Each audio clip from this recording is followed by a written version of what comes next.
বাকারের মাকে হেদায়েত নসিব করুন, আবু বকরের মাকে আপনি হেদায়েত নসিব করুন। ও আমার আব্বা জানেরা, আমার নবী আমার এইভাবে দোয়া করতে লাগলেন।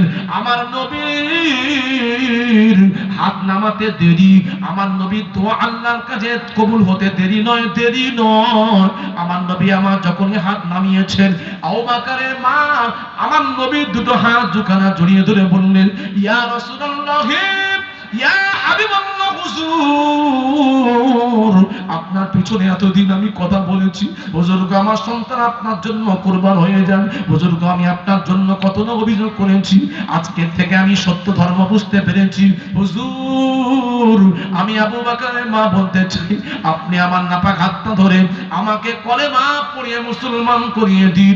হাদিস পাকের মধ্যে এসেছে, আমার নবী আবু বকরের মায়ের হাতটা ধরে পড়তে লাগলেন, লা ইলাহা ইল্লাল্লাহু মুহাম্মাদুর রাসূলুল্লাহ সাল্লাল্লাহু আলাইহি ওয়াসাল্লাম।